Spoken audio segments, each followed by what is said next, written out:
Hello, welcome back to my channel Christian Faith and Fiction. My name's Lou. Today I'm going to share with you some books that I've been reading recently. We've got some Christian fiction books, Christmas books, an Agatha Christie, some kids books, a non-fiction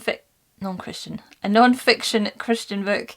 So quite a range of books. Check through, have a look and see if there's anything that you're interested in. Let me know in the comments if you've read any of those books and we'll see how I got on. So I want to talk to you about a few books that I've read recently. First of all, I read Five Go Adventuring Again by Enid Blyton. This is one of the famous 5 books and it takes place at Christmas time. So it's perfect for this time of year and it's very wintry and snowy. It has a bit of a mystery in it as the book goes on. And I gave that a story rating of 8 out of 10 and a faith rating of 0 because it's clean. There wasn't anything problematic in it, but no faith content.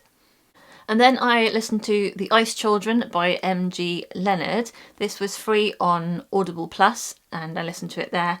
It is a middle grade fantasy mystery, and to start with I really was enjoying it, but as it went on it became clear that it's really an educational book about climate change, and I'm not a fan of books that are really obviously educational, have a really obvious agenda to them.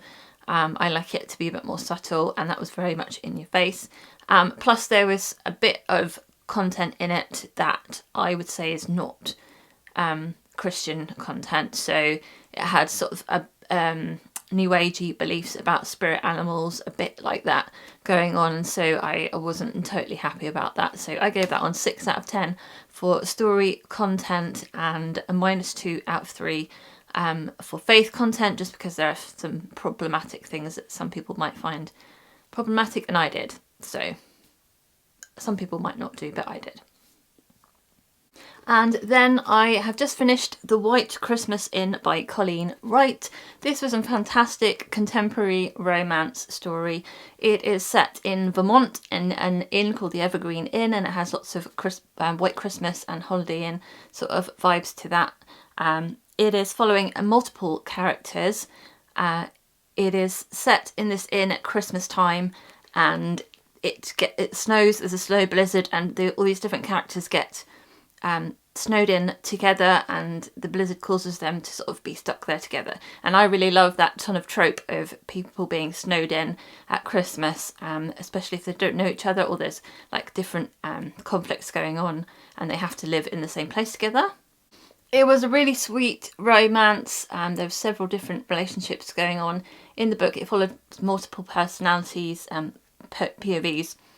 And so it's following Molly, who is a struggling writer. She's a children's writer and she's trying to come up with an idea for a story, so she books in there.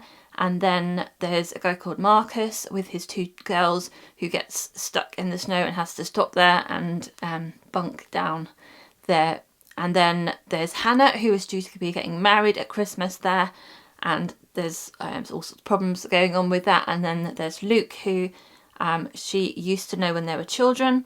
And then Jean and Tim, I think his name was, they both run the inn, but they're struggling and they're thinking they're going to have to close it down, but they're also struggling with their marriage. And so everything is kind of going on around the winter time and this inn and the build up to Christmas, and it was absolutely lovely.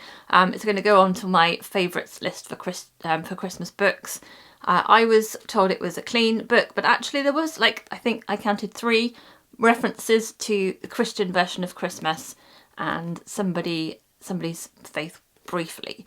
So I'm going to give it 1 out of 3 for faith content and 10 out of 10 for story content. I would definitely read it again, and I would recommend it to anyone who likes contemporary romance. It's the 21st of December. I finished listening to Murder in the Mews by Agatha Christie. This is like a collection of 4 short mysteries, Hercule Poirot mysteries, and it is nothing to do with Christmas. It does have a red cover though, so it sort of fits in with my themes at the moment. I gave it a story rating of 7 out of 10 and a Christian faith rating of -0.5 out of 3. That's because it was clean, but it does refer to someone sort of talking to the dead in one of the stories. The stories are like, the first two were very, very similar to some short stories that I've read by her before, and then the last one is very similar to one of her novels, which, so I think maybe she like takes short stories, turns them into novellas, and then maybe takes novellas, turns them into novels. I don't know, but I didn't enjoy it quite so much just because I could really predict what was going to happen because I already read those other stories, but you might not be in that same position. And then I read A Tale of Two Hearts by Michelle Griep, which is one of the novellas from her series, The Dickensian Christmas, I think it's called. Once Upon a Dickens Christmas. Once Upon a Dickens Christmas. And this is the second one, I think. There's not really any correlation with the previous one, just like there's a coin that crosses over between them. But this is set in Victorian times. It is like a fake dating kind of trope. There's a girl called Mina who is a barmaid in her dad's sort of tavern, and one of the guys who she has a crush on, who comes in regularly, asks her to be his fake wife so that he can try and get the inheritance from his uncle, who he thinks will have more chance of getting it if his uncle thinks that he's married. And so she sort of goes on a fake date, as it were, to meet his family, and things kind of spiral out of there. I thought it was really good, really fun. It was Christmassy. It was a good story. I liked the romance. I liked the amount of faith content in it. It was really good. And the dilemmas that they kind of came up with their faith and with the scenarios that they found themselves in. I really liked the character of the uncle as well. And also the sort of Dickens references. This one doesn't have such obvious Easter eggs as the first 12 Days at Bleakley Manor, but it does have lots of quotes from Dickens, and they both, the uncle and Mina, both really like to read Dickens, so I enjoyed that part of it. I gave the story 9 out of 10 for story content and 3 out of 3 for Christian faith content. And then I read the ebook of Like a Holiday Inn by Lindsay Harrel. This is the sort of fourth Christmas novella in that series. I have enjoyed all of those ones. This one particularly had more faith content in it. Actually, it's been more of a clean fiction series, but this one did have some decent faith content. It's set in her kind of imaginary village in Cornwall called Port Willis, and it started off with a book called The Secrets of Paper and Ink, and then every year since then I think she's been doing a Christmas novella set in that with some of the side characters. This is following Rebecca, who appeared in a previous book. She's a bit of an ice queen. She's got a cold reputation, and she's running an inn in the village, and then one of her friend's brothers comes to stay, but he can't stay with her friend, so he ends up staying in the hotel with her, and he really winds her up and just won't leave her alone, and she just wants to be left alone for Christmas. And she's supposed to have like a wedding party coming, and is like, you can't stay. But he ends up having to stay there at least for a couple of nights, and it's all about their kind of time together and her kind of opening up and exploring why she's become so cold and hardened off. Yeah, I really enjoyed the story. I really like Lindsay Harrel's contemporary romance writing. It was good fun. She managed to get a lot of like character into that very short, like 140 pages I think it is. So yeah, enjoyed it a lot. I gave it 9 out of 10 for story content and 3 out of 3 for faith content. It is New Year's Eve. I've finished reading On the Way to Christmas by Sheila Roberts, Melissa Ferguson and Amy Clipston. This is a collection of 3 Christmas contemporary romance novellas. One of them is a Christian fiction, the other 2 I'd say clean fiction. Overall, I gave the whole book 7 out of 10 and for story content, and 1 out of 3 for faith content. That's because only one of the stories had faith content in it. The first story is called A Christmas Do-Over. That's by Sheila Roberts, and this is following Darby, who used to be a mean girl, and she's got saved, and now she's going home for Christmas, and she's got to sort of face up to her past and try and put right different friendships and relationships. I liked the concept of the story. I liked the faith content in this one. I did quite like the characters and the story. However, I did feel like they just tried to fit too many characters and too many relationships into that sort of like 100-page story, and it just felt rushed at times. You sort of had to skip over bits and just sort of tell you what happened this and happened in this, rather than like living through it and experiencing it. So I didn't feel like it was so satisfying to read. So I gave that one 6 out of 10. The second story is Dashing Through the Snow by Melissa Ferguson. This is a clean contemporary romance, and it's following Willow, who is just broken up from her long-term boyfriend. He's just left her, but she still decides to go on this Christmas train holiday that they booked together, and it's, you know, it's very, very Christmassy. It's slightly awkward to start with. It's quite funny, the story. I enjoyed this one the most in terms of story content. I thought it was really upbeat and fun and very Christmassy. I would read this one again. I think it had a really great atmosphere for Christmas. It didn't have any Christian content to it, but it was clean.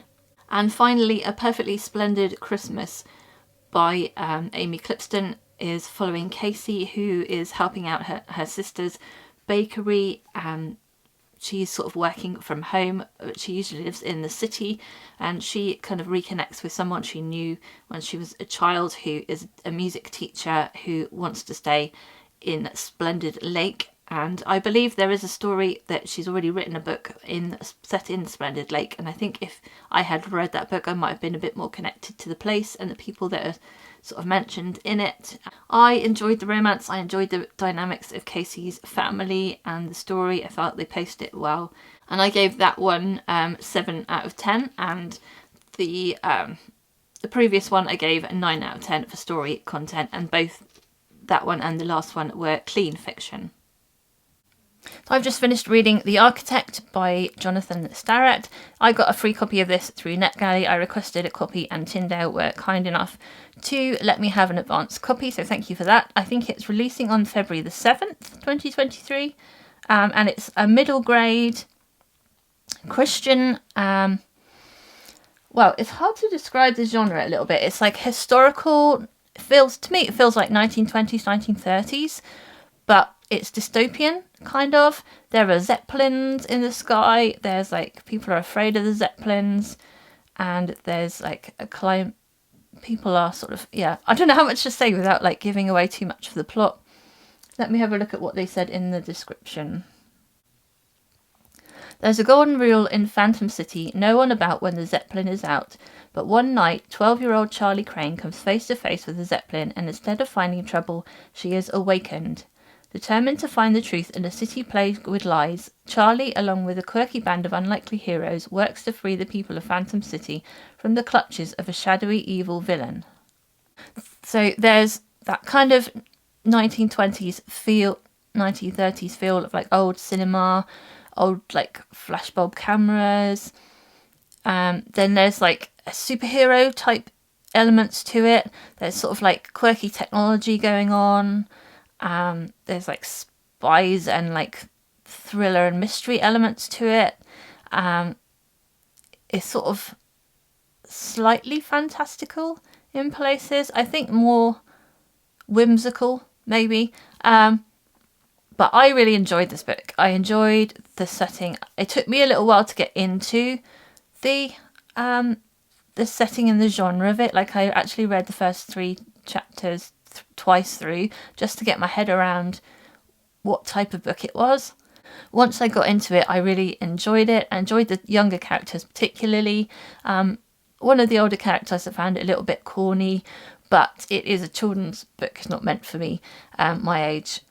I really enjoyed the sort of the slightly quirky, whimsical nature of the tech and the sort of, I don't know what to call it, spy team. This sort of band of people that come together. I love the friendships in that. particularly loved all the like Christian allegory that went behind it. So There was a lot of spiritual themes that I got through it. Definitely a Christian-based book, but not in your face. So there's sort of themes of redemption and salvation, people being lost, of evangelism, of people joining together in a team like a church, of people getting saved, of people just learning about God and God's plan for their lives. All of that's there, but in a very allegorical way, so it's not in your face. I really think this could be a good starting point for conversations with children about faith and about Christian faith.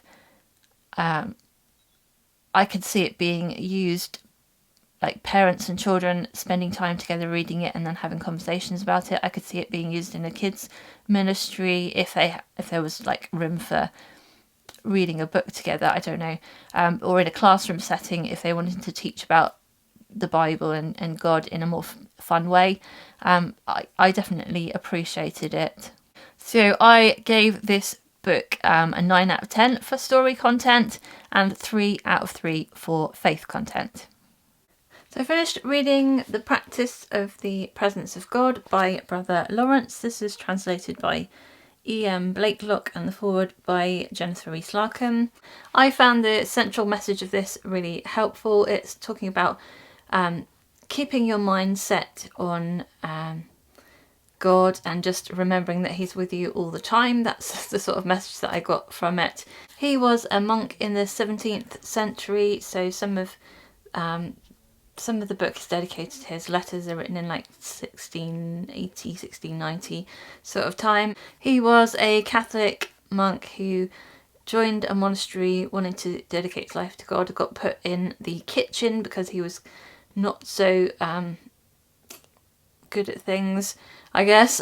He was sort of considered not so academic. I'm not quite sure. But anyway, he was in the kitchen doing a lot of washing up, and he started to think about God all the time and pray to God all the time and just imagine God there all the time and do everything that he was doing, all the menial tasks. He was doing it just for the love of God, and he started to experience the presence of God in his life, and just the joy and the love of God would be with him all the time. And so people would sort of be asking him questions, and some of the book is like his letters back to those people who had asked him questions. Some of it's like dictated, I think, from his thoughts on things, and then some of it's a collection of like conversations that someone remembered of having with him. As I said, I appreciated the central message of it. I found that encouraging to start off the year thinking about just bringing God into every moment of my life. Something that I've tried to do for years, being in a Pentecostal charismatic church tradition. That kind of idea of the Holy Spirit is always with you and God is always wanting to talk to you is not new to me, but actually practicing it is another thing, and remembering God keep bringing my mind back to God. I liked that he said it was like a practice, as in you had to practice it. It wasn't like something that comes naturally to you, just automatically fall into it when you become a Christian. You have to practice it, and so that was helpful. And his idea of just loving God through all the everyday activities, that was helpful. I found the style a little bit difficult to sort of go with, not quite so easy to grasp as like a devotional book might be. It's a classic book. It's written in the 17th century. Somebody sort of compiled it after his death, I think. So it's not written in the style of something that's necessarily easy to read and pick bits out of. You have to sort of read it and collect bits for yourself. And also it's written from a Catholic point of view, and there are some theological things like purgatory and that sort of thing that I would disagree with on that basis. Sometimes he didn't seem to be quite sure whether he was going to heaven or to hell or to purgatory, but he didn't seem to mind because he would still be worshipping God wherever he went. I just wanted to say to him, it's okay, you've got faith, you will be saved, it's all right. So yeah, but apart from that, I did find it really interesting to see someone who is in this Catholic tradition in a monastery such a long time ago and yet has so many similarities to my own Pentecostal charismatic faith in this century. So I give it 7 out of 10 and I give it 4 stars on Goodreads. I finished reading The Mistletoe Countess by Pepper Basham. This is a historical Christian fiction. It starts off in America, ends up in the UK, in Britain. It is set in 1913 and it's following Grace, whose sister is meant to be marrying Lord Astley, Frederick, and that's all kind of gearing up for her marriage, and she's sort of hiding in the library. She loves books, Grace loves books, and her sister is the very elegant, poised, trained one, and she's sort of, her mouth runs away with her, and she's always got her head in stories, thinking about stories and imaginary worlds. And something happens, which I won't go into, but it ends up that Grace ends up marrying Lord Astley instead and having to go to England, and there's a mystery surrounding Frederick's sort of family and his past, and Grace wants to solve it because she's sort of obsessed with, I think, books like Sherlock Holmes and that sort of characters. This book has some really good faith content in it. They both have strong faith, Christian faith, and I appreciated that a lot. I really loved the characters of both Frederick and Grace. Really fun to read. I thought it was sort of hijinks kind of a story. I really liked the mystery, which kicks in more in the second half of the book. I liked their romance. I did feel that a bit too much time was spent talking about the physical aspects of romance. Obviously they get married pretty early on in the book, so they are a newly married couple, so you know it's quite natural and normal for them to be thinking about sex, but I felt like it just, for my taste, it just sort of lingered on that side of it a bit more than I care to read normally, but other than that I really loved it. In content, if you don't want to hear this part, skip over it a bit, but in terms of content, there was descriptions of kissing and making out in detail, but once it got to the bed scenes, the sex scenes, it just faded out into the sunset, so you don't get any of that described. I was worried as I was sort of reading through thinking, wow, they're describing the kissing really in depth here. I wonder what it's going to be like once they actually get into bed, but actually at that point it just faded out and you don't get to see any of that on screen, as it were. So in a sense it is clean, it's definitely moral as they are married, and it doesn't go as far as some of the mainstream books that I've read. I just prefer not to have quite so much emphasis on the physical side of romance and a bit more on just the emotional side. So I'm really looking forward to the second book in this series. Unfortunately, I'm on a book buying ban, so I won't be able to pick it up straight away. It'll have to wait until later in the year. But I am looking forward to that one. I think it comes out in February and it's on their honeymoon in Egypt, I think. As I said, it was a really fun historical romantic mystery. So I would have liked to have given this one a 4.5 on Goodreads. I think it deserves that other half star, but we're not allowed to give half stars on Goodreads. In terms of story content, I gave it 8.75, very specific, out of 10, and faith rating of 3 out of 3. So those are the books that I've read recently. Let me know down in the comments any good books that you've read recently. I hope you're having a really great reading week, and until next time, God bless. Bye!